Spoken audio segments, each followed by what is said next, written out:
Hello everyone. इस video में हम देखेंगे कि चैट जीपीटी जो कि काफ़ी पॉपुलर चैटबॉट है वो इंग्लिश टीचर हो सकता है या नहीं हो सकता है। पर ये जानने से पहले हमें ये देखना पड़ेगा कि उसके पास कितना नॉलेज है और किस तरह के एग्ज़ाम्स उसने क्वालिफाई किए हैं। तो आइए एक नज़र इस पे डालते हैं। तो ये देखा गया है कि बहुत सारे जो एग्ज़ाम्स हैं चैट जीपीटी ने वो पास कर लिया है। आप देख सकते हो कि यूएस का जो मेडिकल लाइसेंसिंग एग्जाम है इसने पास कर लिया है। वाचन बिजनेस स्कूल का एग्जाम इसने पास कर लिया है। University of Minnesota law school का एग्जाम भी ये पास कर चुका है। तो आप देख सकते हो कि जो अलग अलग स्ट्रीम्स के डिफरेंट एग्जाम है ये पास कर चुका है। तो ये काफ़ी नॉलेजेबल चैटबॉट है और ये टॉप यूनिवर्सिटीज़ के एग्जाम है। तो अब नॉलेज तो इसके पास पूरा है, पर हम आगे इसको एक्सप्लोर करेंगे कि जो एक इंग्लिश जो टीचर है वो ये बन सकता है कि नहीं। तो इसी की बात हम इस वीडियो में करेंगे। तो आइए ये क्वेश्चन हम चैट जीपीटी से ही पूछते हैं। तो chat GPT I am just writing teach me English. देखते हैं चैट जीपीटी इसका क्या आंसर देता है। ENG स्पेलिंग मुझे सही करनी पड़ेगी। ENG okay. सो मैं क्वेश्चन पूछ रहा हूँ चैट जीपीटी से टीच मी इंग्लिश। देखते हैं क्या रिस्पॉन्स आता है इसका। देखिए ये इसका इंटरफेस है ओपन एआई का और यहाँ पे आंसर आना स्टार्ट हो जाएंगे। इसका आंसर इसने लिखना शुरू कर दिया है और अभी इसको हम लोग पढ़ेंगे क्या आंसर देता है। अभी इसके आंसर कंप्लीट हो जाएं फिर उसके बाद हम लोग देखेंगे कि ये ओवरऑल क्या कहना चाहता है। और हमने जो इससे क्वेश्चन पूछा है चैट जीपीटी से वो है चैट जीपीटी जो कि ये इंटरफेस है इसका। और हमने इससे क्वेश्चन पूछा है टीच मी इंग्लिश। तो आप देखो इसने क्या लिखा, sure I had be happy to help you learn English. English is a complex language with many rules and exceptions, but here are some tips. Start with the basics. To learn English, start with the basics such as learning the alphabet, basic grammar rules and common vocabulary. Practice regularly to become fluent in English. It's important to practice regularly. practice की भी देखो बात ही करता है। फिर तीसरी बात इसने ये भी देखो कहा है कि आपको क्या करना चाहिए, इंग्लिश बुक्स पढ़ना चाहिए, इंग्लिश मूवीज़ और टीवी शोज़ को देखना चाहिए, इंग्लिश म्यूज़िक भी आप सुनो, पॉडकास्ट सुनो, राइट। और अपने and speaking with native English speaker और practising with online language partners. तो इसकी प्रैक्टिस करने के लिए आप बोलो। तो देखो सारी चीज़ें जो एक एक्सपर्ट बताता है और रिकमेंड करते हैं वो ये जो चैटबॉट है वो भी सजेस्ट कर रहा है। इसके साथ साथ देखो क्या बोल रहा है तीसरे पॉइंट में, फोकस ऑन प्रोनाउंसिएशन। तो ये एक फील्ड है जिस पे लोग फोकस नहीं करते। चैट जीपीटी आपको सजेस्ट कर रहा है कि आपको फोकस करना है प्रोनाउंसिएशन पे, राइट। इसके साथ ही कर रहा है लर्न कॉमन फ्रेजेज। तो इंग्लिश सीखना है तो कॉमन जो फ्रेजेज हैं, how are you, thank you, ये सब आपको सीखना पड़ेगा। फिर ये कह रहा है be patient and persistent. Learning a new language takes time and effort. To be patient with your self and don't give up. Remember to practice regularly and seek help when you need it. तो ये भी कह रहा है कि जब आपको ज़रूरत हो तो आप हेल्प लो। अब फिर लास्ट में देखो ये कहता है कि there are few tips to help you get started in learning English. Keep in mind that the most important thing is to practise regularly and immerse yourself in the language as much as possible. Good luck and fun learning. तो इसने अपना answer देखो complete कर लिया और इसने आपको 5 points बता दिए जिसके अंतर्गत आपको इंग्लिश सीखना है। चलो इससे आगे बढ़ के हम देखते हैं कि और इंग्लिश से रिलेटेड ही अगर बाकी जो क्वेश्चंस करते हैं उसका आंसर क्या करेगा ये। तो मैं इसे पूछना चाहता हूँ कि teach me grammar from beginning. तो अगर हम किसी ऐसे टीचर के पास जाते हैं और हम जानते हैं कि हमारा ग्रामर वीक है इंग्लिश का, राइट, और उससे चाहते हैं कि हमें बिल्कुल ग्रामर तुम बेसिक से पढ़ाना स्टार्ट करो, तो चैट जीपीटी उसमें क्या करेगा। तो मैं यहाँ पे लिख रहा हूँ टीच मी ग्रामर, और अगर I should write teach me English grammar from beginning. Teach me English की स्पेलिंग तो बिल्कुल करेक्ट है बट मुझे कैपिटल लिखना चाहिए। Teach me English grammar from beginning. देखते हैं इसका क्या आंसर देता है ये। देखो इसने आंसर लिखना स्टार्ट कर दिया। यही इस चैटबॉट की खासियत है कि ये डिफरेंट सोर्सेज से, यानी कि जो भी अवेलेबल है इसमें उन सब से लेकर के ये आपके लिए आंसर लिखना स्टार्ट कर देता है। और ऐसा भी देखा गया है कि जो आंसर्स हैं ये पर्सन टू पर्सन कस्टमाइज़ भी हो सकता है, कि हो सकता है आपका आंसर मेरे आंसर से थोड़ा सा डिफरेंट हो, बट उसमें जो बातें कही जाएंगी वो सेम ही होंगी, पर होगा ये कि ये कस्टमाइज आंसर भी दे सकता है। राइट, तो देखिए यहाँ पे इसने 5 पॉइंट लिख दिए, लास्ट जो क्वेश्चन था उसमें भी 5 पॉइंट है, इसमें 6ठा पॉइंट भी आ गया है, और ये एक एक करके लिखता जा रहा है। एडवर्ब, प्रोनाउंस, प्रीपोजिशन सबके बारे में लिख रहा है, कंजंक्शंस के बारे में भी लिख रहा है, और सबके बारे में 2-2, 3-3 लाइन्स ये लिख रहा है, और लास्ट में इसने एक कंक्लूड करना स्टार्ट कर दिया। देखो इसमें एक्चुअली वर्ड लिमिट होती है, जब भी इससे आप कोई क्वेश्चन पूछते हो तो ये बोलने को तो बहुत कुछ बोल सकता है, पर इसकी जो वर्ड लिमिट है एक क्वेश्चन का, वो उस वर्ड लिमिट में ही ये पूरा आंसर देता है चैट जीपीटी। तो देखो देखते हैं कि क्या इसने लिखा। मैंने क्वेश्चन क्या पूछा इसे कि teach me English grammar from beginning, ये क्वेश्चन इससे पूछा गया, और लिखता गया sure I would be happy to help you learn English grammar from the beginning is a brief overview of the basic parts of speech in English. तो सबसे पहले देखो इंग्लिश में भी यही होता है कि पार्ट्स ऑफ स्पीच की बात टीचर्स भी करते हैं, और ये भी पार्ट्स ऑफ स्पीच की ही बात कर रहा है। नाउन से स्टार्ट हो गया कि नाउन क्या है, नाउन के बारे में इसने बताया, ठीक है। फिर उसने बताया वर्ब के बारे में, इसको आप इसको पढ़ोगे तो फिर हम देखेंगे कि क्या है। जैसे चलो वर्ब का पढ़ के देखते हैं। Verbs are words that show an action or a state of being. They can be present or past tense and can be regular or irregular. For example, run is a regular verb and go is a irregular verb. तो उसने noun के बाद verb बताया, verb के बाद adjective, adverb, pronoun, preposition, conjunction. तो देखो 7 चीज़ें इसने बता दी। लास्ट में क्या बताया, there are basic parts of speech in English, learning this fundamentals will provide you with a solid foundation of understanding more complex grammar concept. तो देखो आप फर्दर इससे कोई भी क्वेश्चन पूछ सकते हो। जैसे मान लो कि इसने 7 पॉइंट बताए, इसको मैंने पढ़ा, मैं फर्दर और जानना चाहता हूँ प्रीपोजिशन के बारे में। तो प्रीपोजिशन के बारे में जैसे इसने लिखा है कि prepositions are word that show the relationship between a noun और pronoun and other words in sentence. ठीक है, समझ में आ गया। लेकिन मुझे ये देखना है कि ये जो प्रीपोजिशन है उसका एग्जाम्पल दे। तो मैं यहाँ पे फिर इसी से क्वेश्चन पूछता हूँ इसी प्रीपोजिशन के बारे में। तो देखिए क्या आंसर देता है कि give me examples of preposition, give me examples of preposition. देखते क्या आंसर देता है इसमें ये। तो आंसर इसने सोचना देखो स्टार्ट कर दिया है, और इसका आंसर नॉर्मली श्योर से ही स्टार्ट होता है। Sure here are some examples of common provision in English. तो इसने एक एक करके जो कॉमन प्रीपोजिशन हैं उनके एग्जाम्पल लिखना शुरू कर देते हैं। कितने लिखता है, 11, 12। तो आई एम श्योर कि जो इंपॉर्टेंट प्रीपोजिशंस होंगे उनके आंसर ये चैट जीपीटी लिख देगा। और 15 एग्जाम्पल इसने लिखे। इन का दिया the book is in the library, on का दिया the cat is sitting on the mat, at का एग्जाम्पल है I will meet you at the cafe, with का एग्जाम्पल है she went to the party with the friends, by का example दिया we went to the beach by car. तो देखो आप देख रहे हो कि बिल्कुल जो कॉमन जो प्रीपोजिशंस हैं जिसका आप फ्रिक्वेंटली यूज़ करते हो, जो फ्रिक्वेंटली यूज़ होते हैं, उन सब का उसने एग्जाम्पल दे दिया 15 का। अब देखो यहाँ पे एक क्वेश्चन आता है सबके दिमाग में कि चलो हम अभी बात कर रहे हैं सिर्फ प्रीपोजिशन की। चैट जीपीटी से पूछा है कि भाई प्रीपोजिशन का एग्जाम्पल देके समझाओ, तो एग्जाम्पल से ये बता रहा है। राइट, अब आपके मन में जो भी क्वेश्चन आता है, क्योंकि ये तो टीचर है, हम तो ये समझ रहे हैं कि ये आप टीचर हो और इस टीचर से हम क्वेश्चन तो कुछ भी पूछ सकते हैं। तो अभी आपने 15 एग्जाम्पल दिए, ठीक है, हमें और एग्जाम्पल चाहिए। तो मैं बस लिख रहा हूँ कि चैट जीपीटी, इससे तो बात कर ही रहे हैं, give me more examples of we are talking about prepositions। तो prepositions पे ही अपना एम्फोसिस रखते हैं, देखते हैं कि आगे वो क्या और एग्जाम्पल देगा। क्योंकि देखो आप बात कर रहे हो इस चैट बोर्ड से, श्योर, देखो श्योर से ही स्टार्ट करता है। Here are some more examples, देखो दूसरे एग्जाम्पल्स आने लगे, against, around, behind, below, beside, beyond, inside, into, near, of.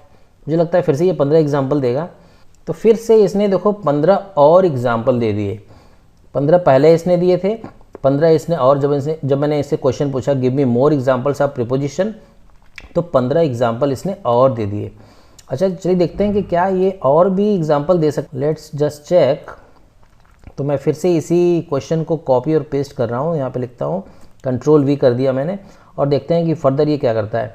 अब यहाँ पे देख लीजिए कौन कौन से एग्जाम्पल आ चुके हैं, तो वो हमें ध्यान रखना पड़ेगा। आई एम श्योर कि ये भी ध्यान रखता होगा। सेम क्वेश्चन दिया, give me more example, certainly. अब इसने देखो श्योर की जगह लिखा क्या, सर्टेनली। तो हो सकता है थोड़ा एंग्री हो रहा हो, आई डोंट नो। हाँ, तो अब कुछ और ऐसे प्रीपोजिशंस के एग्जाम्पल आए हैं जो कम यूज होते हैं। Through out, toward, with in, without, after, before, during, until, against, across, above, inside, outside, over, beneath. तो बेसिकली देखो हमारा पर्पज़ यहाँ पे क्या है, हम इसको टेस्ट नहीं कर रहे हैं। इस वाले जो वीडियो है यहाँ पे जो हम देख रहे हैं, बेसिकली हम ये देख रहे हैं कि जो चैट जीपीटी है ये एज ए टीचर कितना यूज़फुल है और किस तरह से एज ए स्टूडेंट हम इससे बेनिफिट हो सकते हैं। तो जैसे आप बात कर रहे थे इंग्लिश की, इससे पूछा इंग्लिश पढ़ा सकते हो, तो उसको बता दिया इंग्लिश कैसे पढ़ो। उसके बाद पूछा ग्रामर पढ़ा सकते हो, ग्रामर के बारे में शॉर्ट में बताया। फिर इससे पूछा कि चलो ग्रामर का एक है प्रीपोजिशन, उसके बारे में बात करते हैं, तो प्रीपोजिशन बताया, और प्रीपोजिशन के 3 बार 45 एग्जाम्पल्स ये दे चुका है। अब चलो कुछ इसी प्रीपोजिशंस के बारे में और फर्दर पूछते हैं। अगर हम इससे ये पूछें कि प्रीपोजिशंस में आप एग्जाम्पल तो दो ही, और एग्जाम्पल को एक्सप्लेन भी करो, अगर मुझे समझ में नहीं आ रहा है, तो मैं इसे ऐसे क्वेश्चन पूछना चाह रहा हूँ कि जहाँ पे ऐसे जो प्रीपोजिशंस हैं जहाँ पे कन्फ्यूज़न होता है स्टूडेंट्स को, तो वहाँ पे हम कैसे केयरफुल रहे। तो ये क्वेश्चन पूछ करके देखता हूँ कि इसका क्या आंसर देता है। तो यहाँ पे मैं इसे क्वेश्चन पूछना चाह रहा हूँ कि चैट जीपीटी मुझे एग्जांपल्स दो प्रीपोजिशंस के, और मेरी क्यूरियोसिटी ये है कि आप प्रीपोजिशंस के एग्जांपल दो और एक्सप्लेनेशन भी दो, और ऐसे टाइप्स के प्रीपोजिशंस की दो जहाँ पे स्टूडेंट्स को ज़्यादा प्रॉब्लम होती है, ज़्यादा कन्फ्यूज़न होता है। तो वही चीज़ लिखेंगे, देखते हैं क्या आंसर देता है। तो I am writing give me examples with explanation of prepositions। पर इसके आगे मैं लिखने चाह रहा हूँ कि जहाँ पे डिफ़िकल्टी आती है हमें, where students find difficult।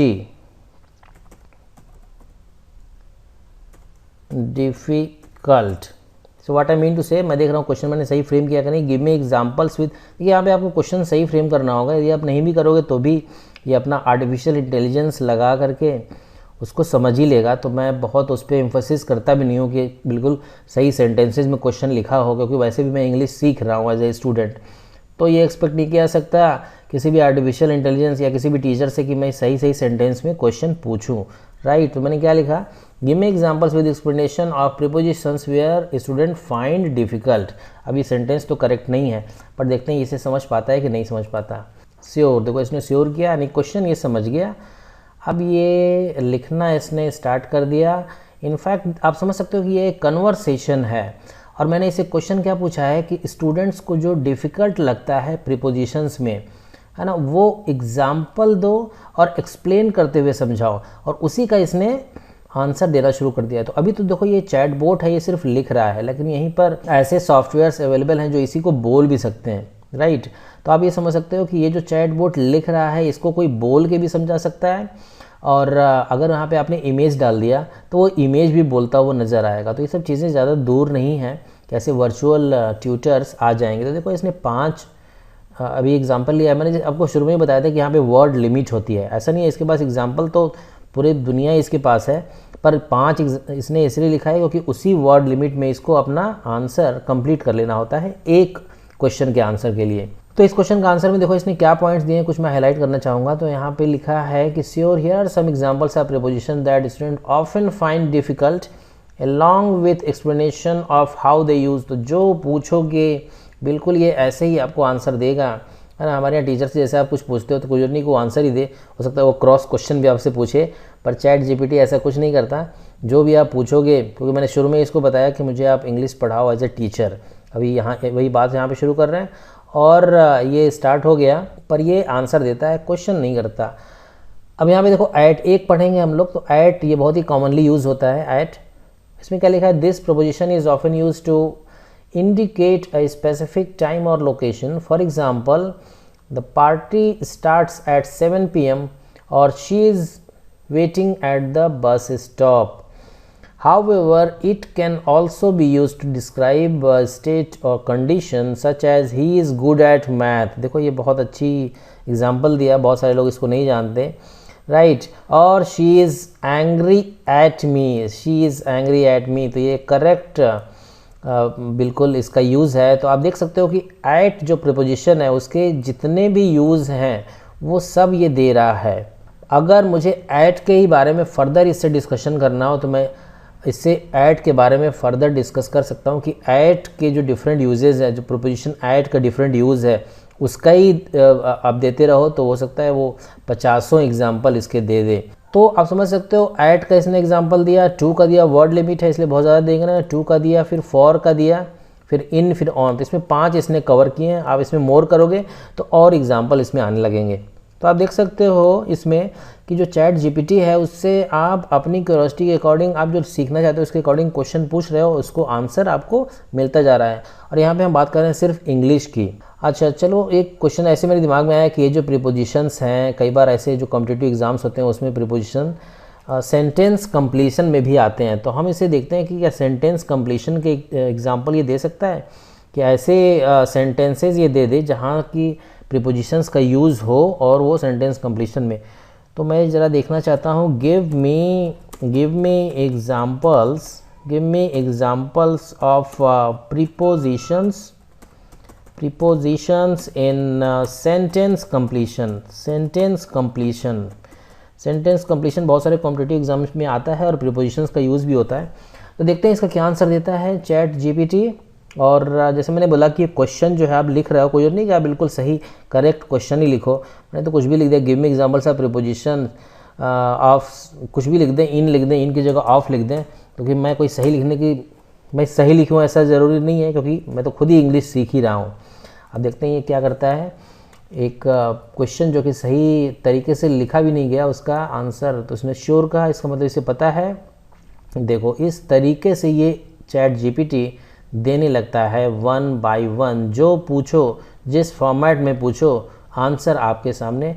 As a teacher, एक ऐसा टीचर जो कि एक ओबीडियंट टीचर है, जो अपने जो शिष्य है, अपना जो स्टूडेंट है उससे पूछ नहीं रहा है कि तुम ये सारे क्वेश्चन पूछ ही क्यों रहे हो, बट वो आंसर देना स्टार्ट हो रहा है। टीचर कहना तो बहुत अप्रोप्रिएट नहीं होगा, but let's check the answer. उसने क्या कहा, मैंने क्वेश्चन क्या पूछा था, give me examples of prepositions of sentence completion.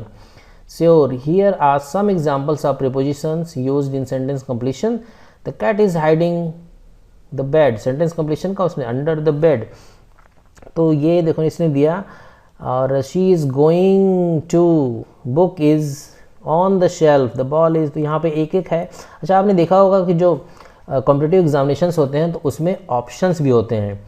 तो अभी जो मेरे दिमाग में आया कि अच्छा इसे ऐसे ही क्वेश्चन पूछ लें कि तुम ऑब्जेक्टिव टाइप क्वेश्चन ही बना करके बताओ, समझाओ, तो क्या ऐसा वो प्रैक्टिस सेट बना सकता है। तो मैं यही क्वेश्चन इससे पूछता हूँ कि give me example of prepositions of sentence completion of MCQ type, क्योंकि अब हमारे पास इन गुरुजी के साथ इन चैट जीपीटी से हम ये सवाल पूछना चाहते हैं कि give me examples of preposition के सर एग्जाम्पल दो आप प्रीपोजिशंस का दो सेंटेंस कंप्लीशन में, ओके, ऑफ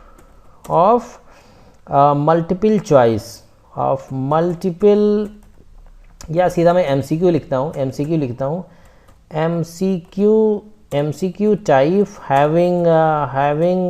हैविंग लिख दिया कि हैविंग 4 ऑप्शंस कर देते हैं। 4 ऑप्शन के आते हैं बहुत सारे एग्जाम में, और देखते हैं कि जो चैट जीपीटी हैं वो इसका क्या आंसर, मतलब मैंने यहाँ लिखा है give me examples of prepositions of sentence completion of MCQ type having 4 options with answers and explanation, right. तो मैंने इनका काम कर दिया है मुश्किल, और क्योंकि आपको एमसीक्यू टाइप के क्वेश्चन बनाना है, क्या प्रीपोजिशन का, सेंटेंस कंप्लीशन का, और एमसीक्यू टाइप तो बनाना ही है। ऑप्शन 4 होने चाहिए, आंसर दो और एक्सप्लेनेशन भी दो, राइट। अब देखते हैं क्या इनका होता है। तो यहाँ पे आप देख सकते हो कि स्टार्ट हो गए, श्योर कहा, इसका मतलब कि स्टार्ट, और इतनी जल्दी जहाँ पे आप ऐसे क्वेश्चंस के लिए एक जाते हो कि प्रैक्टिस सेट में जाओगे, कहीं से प्रैक्टिस सेट उठाओगे, पर यहाँ पे ये 1 बाय 1 स्टार्ट हो गए। और देखो चौथा क्वेश्चन चल रहा है, ऐसा लगता है कि जिससे किसी के पास अनलिमिटेड नॉलेज है इंग्लिश के बारे में और उसने लिखना स्टार्ट कर दिया है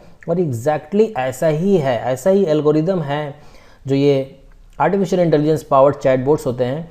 जो भी लोग इस वीडियो को देख रहे हैं वो समझ सकते हैं कि इंग्लिश जैसा सब्जेक्ट जहाँ पे कई बार जो शहरों में टीचर्स इतने मुश्किल से मिलते हैं, अच्छे टीचर, और मिलते भी हैं तो उनको पढ़ाने का एक पर्टिकुलर तरीका होता है, और यहाँ पर आप जैसे पढ़ना चाह रहे हो वैसे उस अकॉर्डिंग से आंसर मिलते जा रहे हैं। तो आप देखो जो क्वेश्चन हमने पूछा था, सबसे पहले चेक करेंगे कि उस क्वेश्चन का क्या वैसे ही आंसर मिला।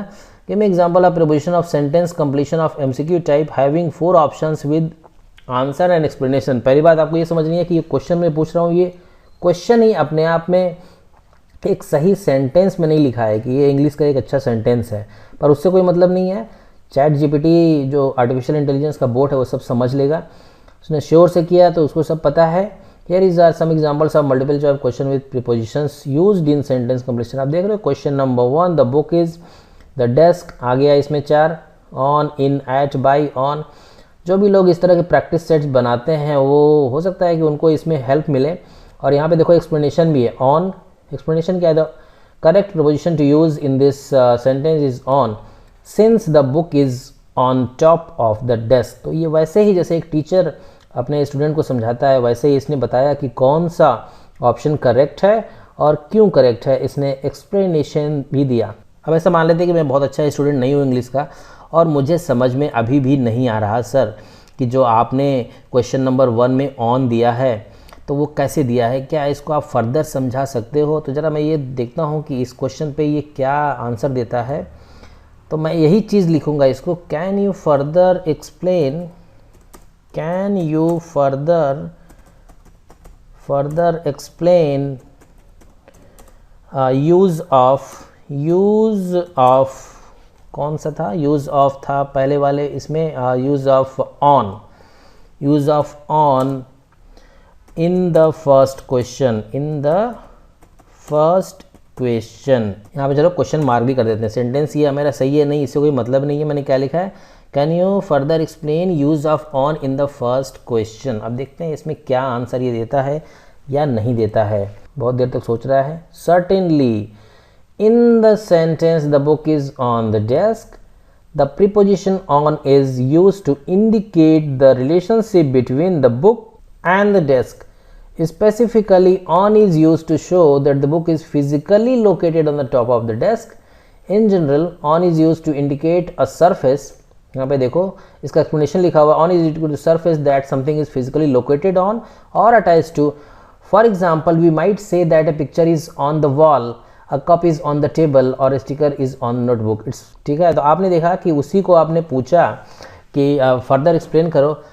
चलो जस्ट फॉर दिस टॉक ये बहुत अच्छा भी लग रहा है और आई थिंक एक फ़न भी है। आई एम श्योर कि जो वीडियो देखने के बाद आप लोग भी जाकर के इस तरह का जो टॉक है वो चैट जीपीटी से करोगे, और कम से कम ये व्हाट्सएप वाले टॉक से तो अच्छा ही है, जिससे बहुत सारे कहीं वो आपको डिसाइड करना है कि इससे अच्छा है या नहीं। मैं कहता हूँ इसके बाद भी मुझे समझ में नहीं आया, ठीक है।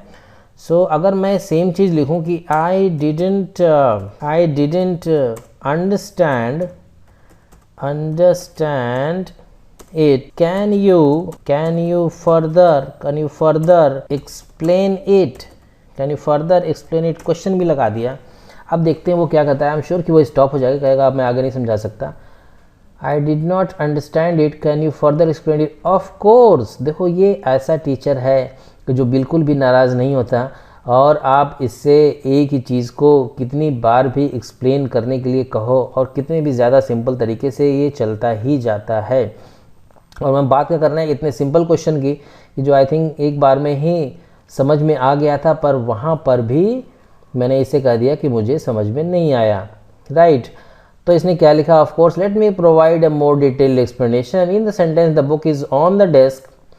The preposition on is used to describe the location of the book. In this case, on is used to indicate that the book is physically situated on the top of the desk. अब ये बात इसने पहले भी कही थी। अब देखो इसमें क्या कहा कि the preposition on is often used to describe the position of object relative to surface. ये वाली बात भी पहले कही थी, बट थोड़ा एक्सप्लेन करके कहा इस बारे में, मतलब इस आंसर में। Here are some more example on how on can be used. The key is, देखो यहाँ पे और क्लैरिफाई कर गया।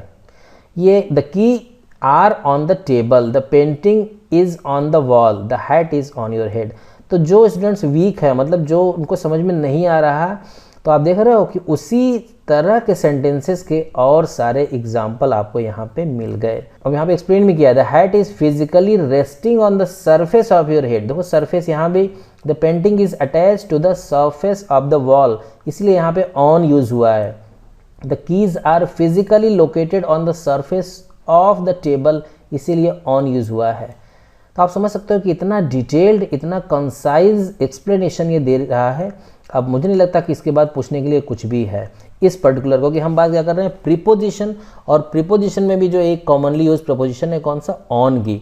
तो आप समझ सकते हो कि ये जो चैट जीपीटी है आपके अकॉर्डिंग, चाहे आप कितने भी ग्राउंड लेवल पे, कितने भी बेसिक लेवल पे जाकर के आप पूछते हो, उसका आंसर ये दे सकता है। तो हमारे पास अभी पढ़ने के लिए तो इंग्लिश में बहुत सारी चीज़ें हैं। अभी तो प्रीपोजिशन में ही एक ही बात कर रहे हैं, पूरा प्रीपोजिशन ऐसे कंजंक्शन नाउन आप पूछते जाओ, यहाँ पे मैं लिखता जाऊँगा, पूछता जाऊँगा और वो आंसर देता जाएगा, क्योंकि इसके पास नॉलेज की कोई कमी नहीं है। तो आप समझ सकते हो कि इतने सारे अगर हम ये देखें, और अब ये तो जो इंग्लिश के टीचर हैं, जैसे मैं देख पा रहा हूँ कि इसके तो बिल्कुल आंसर सही हैं, पर जो ऐसा लगता है कि आंसर सही है, बट फिर भी जो इंग्लिश के जो एक्सपर्ट हैं, अब ये उनके ऊपर है, उनको ये समझना है, उनको ये देखना है कि इसके जो आंसर हैं, जो इसके यूजेस हैं, ये सब सही हैं या नहीं है।